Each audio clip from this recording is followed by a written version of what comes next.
بسم اللہ الرحمن الرحیم۔ السلام علیکم عزیز طالبات، معاشرت علوم کے لیکچر نمبر 9 کے ساتھ آپ کی معلمہ آپ کے ساتھ موجود ہیں۔ طالبات، جیسا کہ آپ جانتی ہیں کہ پچھلی ویڈیو تک ہمارا جو مکمل کام ہے اسباق کا اور اس کا تحریری کام جو ہے وہ مکمل ہو چکا ہے، اور میں نے آپ کو بتایا بھی تھا کہ آئندہ آنے والی ویڈیوز میں اور آئندہ آنے والے اسباق میں ہم ان تمام متعلقہ اسباق، یعنی جو تمام اسباق ہم اب تک پڑھ چکے ہیں ان سے متعلقہ ورک شیٹس کا کام جو ہے وہ کریں گے، جو آپ کو PDF پر موصول ہو چکی ہیں۔ اب آپ نے کرنا یہ ہے میری پیاری طالبات کہ آپ نے ان تمام ورک شیٹس کی جو ہے وہ پرنٹ آؤٹس جو ہے وہ نکلوا لینے ہیں، کیونکہ ان ورک شیٹس کا کام جو ہے وہ آپ رجسٹر پر یعنی جرنل پر نہیں کریں گے، بلکہ ان ورک شیٹس کا کام جو ہے وہ اسی ورک شیٹ کے اوپر دیے گئے اسپیس میں، یعنی جو جگہ آپ کو جوابات کے لیے اس میں دی گئی ہے اسی پر آپ نے وہ تحریری کام کرنا ہوگا۔ ٹھیک ہے، تو بلیک پوائنٹر کا استعمال کیجئے گا اور ان پر جو ہے وہ جوابات کے لیے جو جگہیں آپ کو خالی دی گئی ہیں ان پر آپ جوابات جو ہے وہ لکھ لیں گے، اور ہم یہ ورک شیٹس کا کام جو ہے وہ اسی ترتیب کے حساب سے کریں گے جس ترتیب سے ہم نے وہ اسباق پڑھے تھے۔ تو آپ کو یاد ہوگا کہ جو سب سے پہلا سبق ہم نے جو ہے وہ پڑھا تھا وہ آفاق پبلشرز کی کتاب کا باب نمبر 3 یعنی سمندر تھا۔ ٹھیک ہے طالبات، اس سبق میں ہم نے کچھ منتخب جو ہے وہ ٹاپکس، عنوانات جو ہے ان کا مطالعہ کیا تھا، تو انہی عنوانات میں سے جو ہے یہ ورک شیٹ جو ہے وہ تیار کی گئی ہے۔ دیکھیے میں نے یہاں پر صفحہ نمبر لکھے ہیں جن جن صفحات کا ہم نے مطالعہ کیا ہے، صفحہ نمبر 17، صفحہ نمبر 18، صفحہ نمبر 19، 20، 21 اور 22۔ ان صفحات میں سے ہم نے منتخب عنوانات جو ہیں وہ پڑھے ہیں۔ ٹھیک ہے، تو اب انہی جو صفحات ہیں انہی میں سے ہم جو ہے وہ in work sheet in MCQs کا کام جو ہے وہ کریں گے۔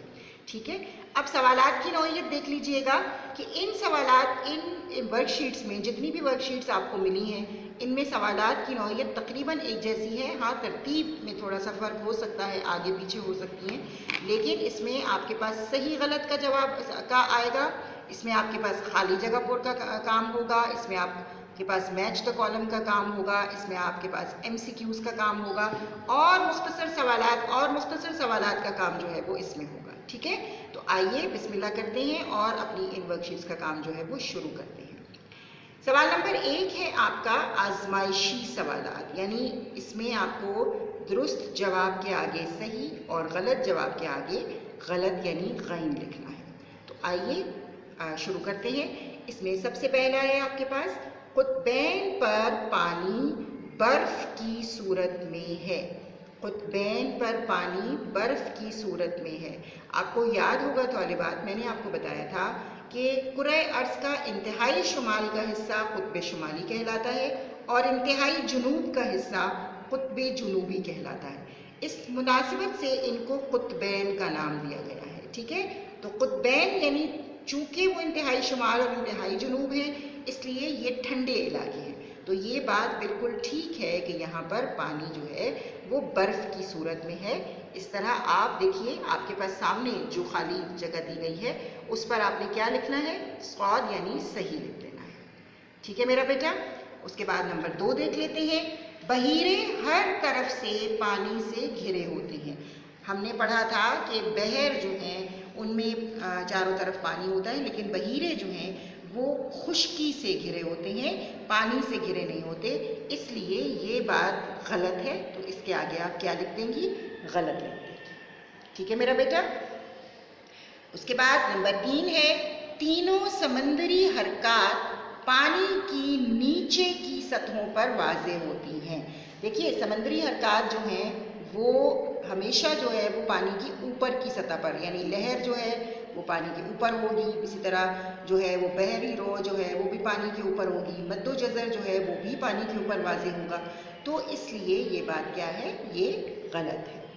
پھر نمبر 4 ہے سرد بحری روئیں قطبین سے خط استوا کی طرف چلتی ہیں۔ جیسا کہ آپ جانتی ہیں کہ کہ قطبین کا علاقہ جو ہے وہ ٹھنڈا ہوتا ہے، تو اس طرح یہاں سے جو ہوائیں چلیں گی وہ یہ کیا ہوں گی؟ وہ ٹھنڈی ہوں گی۔ تو کیا ہوگا؟ سرد بحری روئیں قطبین سے خط استوا کی طرف چلتی ہیں۔ یہ بات بھی بالکل ٹھیک ہے۔ ٹھیک ہے میرا بیٹا؟ اس کے بعد نمبر 5 ہے چاند سورج کو اپنی جانب کھینچتا ہے۔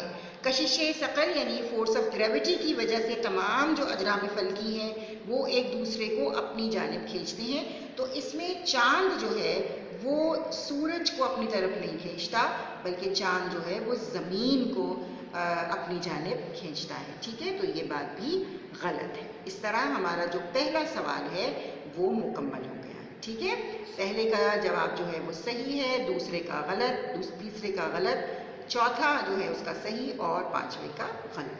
اس کے بعد ہے تکمیلی آزمائش، یعنی اس میں آپ کو خالی جگہوں کو مناسب الفاظ سے پر کرنا ہے۔ مد و جزر نمبر 1 ہے مد و جزر کے پیدا ہونے کی بنیادی وجہ ڈیش ہے۔ تو مد و جزر آپ پڑھ چکے ہیں کہ مد و جزر کس کی وجہ سے پیدا ہوتے ہیں؟ چاند کی کشش کی وجہ سے۔ ٹھیک ہے؟ نمبر 2 ہے زمین کی تقریباً ڈیش فیصد سطح پر پانی موجود ہے؟ 71 یعنی 71% حصے پر، اور 29% حصہ جو ہے وہ خشکی کا ہے۔ اس کے بعد ہے نمبر 3 سب سے چھوٹا بحر ڈیش ہے؟ بحر منجمد شمالی۔ ٹھیک ہے؟ اس کے بعد ہے نمبر 4 لہریں صرف ڈیش کی وجہ سے بنتی ہیں؟ کس کی وجہ سے بنتی ہیں لہریں؟ لہریں ہواؤں کی وجہ سے بنتی ہیں۔ لہریں کس وجہ سے بنتی ہیں؟ ہواؤں کی وجہ سے بنتی ہیں۔ ٹھیک ہے میرا بیٹا؟ اس کے بعد نمبر 5 ہے بحیرہ ڈیش ہر طرف سے خشکی سے گھرا ہوا ہے، یعنی اس بحیرے کے چاروں طرف خشکی ہے، تو اس کا نام کیا ہے؟ یہ ہے بحیرہ قلزم۔ ٹھیک ہے؟ سوال نمبر 3 ہے آپ کا کثیر الانتخابی یعنی MCQs۔ اس میں آپ کو آپشن دیے گئے ہیں، اس کا آپ کو 3 آپشن ہیں، اس میں سے صحیح کا انتخاب کر کے آپ کو خالی جگہ میں لکھنا ہوگا۔ نمبر 1 ہے بڑے سمندروں کو ڈیش حصوں میں تقسیم کیا گیا ہے؟ آپ کو معلوم ہے کہ کرۂ آرض جو ہے وہ پانی پر مشتمل ہے، اور پوری دنیا میں جو پانی کا حصہ ہے اس کو کتنے حصوں میں تقسیم کیا گیا ہے؟ 5 حصوں میں۔ تو یہاں پر آپ 5 پر ٹک لگائیں گی اور خالی جگہ میں آپ کیا کریں گی؟ 5 لکھ دیں گی۔ اس کے بعد نمبر 2 ہے بحری روؤں کی ڈیش اقسام ہوتی ہیں؟ بحری روئیں کتنے طرح کی ہوتی ہیں؟ 2 طرح کی، ایک سرد بحری روئیں ہوتی ہیں اور ایک گرم بحری روئیں ہوتی ہیں۔ تو یہ 2 ہیں، 2 پر آپ نے ٹک لگایا اور خالی جگہ میں آپ نے 2 لکھ دیا۔ ٹھیک ہے؟ نمبر 3 ہے بحر منجمد شمالی کا کل رقبہ ڈیش ہے؟ ڈیش مربع میل ہے۔ ٹھیک ہے؟ 4,32,700، 5,32,700، 5,42,700۔ تو اس میں جو صحیح جواب ہے وہ کیا ہے؟ 5,42,700 مربع میل۔ اس کو ہم نے کیا کرنا ہے؟ اس کو ہم نے خالی جگہ میں لکھ دینا ہے۔ اس کے بعد طالبات اگلا جو ہمارا اور آخری جو سوال ہے وہ ہے ہمارا سوال نمبر 4، جس میں آپ کو مختصر جوابات لکھنے ہیں۔ اب مختصر جوابات سے مراد یہ ہے کہ آپ کو ایک سطر میں، ایک لائن میں ان سوالات کا جواب دینا ہوگا۔ پہلا سوال ہے آپ کا کرۂ آب کسے کہتے ہیں؟ آپ کو یاد ہوگا ہم نے جب سمندر والا چیپٹر سبق شروع کیا تھا تو اس کا بالکل پہلا جملہ جو ہے وہ کرۂ آب کی تعریف تھی۔ وہ کیا تھی؟ وہ یہ تھی کہ زمین کا وہ حصہ جو پانی پر مشتمل ہوتا ہے کرۂ آب کہلاتا ہے۔ زمین کا وہ حصہ جو پانی پر مشتمل ہوتا ہے کرۂ آب کہلاتا ہے۔ ٹھیک ہے؟ اس کے بعد سوال نمبر 2 ہے بڑے سمندر کو کیا کہتے ہیں؟ بڑے سمندر کو کیا کہتے ہیں؟ بڑے سمندر کو بحر کہتے ہیں۔ کیا کہتے ہیں؟ بحر کہتے ہیں۔ پھر سوال نمبر 3 ہے لہر کا پہاڑ کی چوٹی کی مانند بلندی والا حصہ کیا کہلاتا ہے؟ ٹھیک ہے؟ لہر کا پہاڑ کی چوٹی کی مانند بلندی والا حصہ کیا کہلاتا ہے؟ لہر کا پہاڑ کی چوٹی کی مانند بلندی والا حصہ فراز کہلاتا ہے. فراز کہتے ہیں اونچائی کو, ٹھیک ہے. نشیب و فراز لفظ آپ نے سنا ہوگا. تو نشیب کہتے ہیں نچلی سطح کو اور فراز کہتے ہیں اونچی سطح کو. تو چونکہ بلندی والا حصہ ہے اس لیے کیا کہلائے گا؟ فراز کہلائے گا. سوال نمبر 4 ہے بحری روئیں کس وجہ سے پیدا ہوتی ہیں؟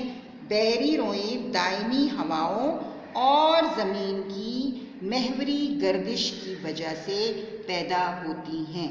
کس کی وجہ سے پیدا ہوتی ہیں؟ دائمی ہواؤں اور زمین کی محوری گردش کی وجہ سے. ٹھیک ہے میرا بیٹا. اس کے بعد نمبر 5 یعنی سوال نمبر 5 ہے اور آخری سوال ہے یہ آپ کی ورک شیٹ کا, وہ ہے سب سے بڑے بحیرے کا نام کیا ہے؟ تو کیا ہے سب سے بڑے بحیرے کا نام؟ بحیرہ قلزم ہے. ٹھیک ہے میرا بیٹا. تو اس طرح یہ آپ کی پہلی ورک شیٹ کا کام جو ہے یہ مکمل ہو چکا ہے. میں اس پر تھوڑا سا آپ کے لیے پاز کر دوں گی تاکہ آپ آرام سے آسانی سے ان سوالات کے جوابات جو ہے وہ دیکھ سکیں.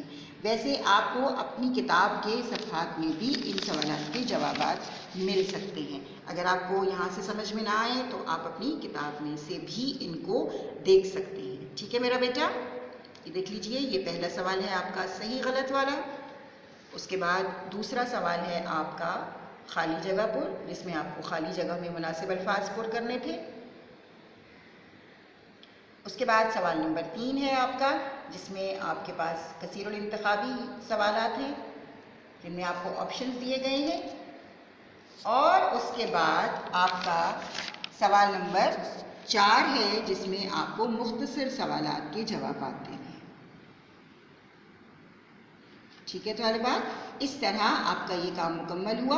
امید ہے آپ کو بہت اچھے سے سمجھ میں آ گیا ہوگا.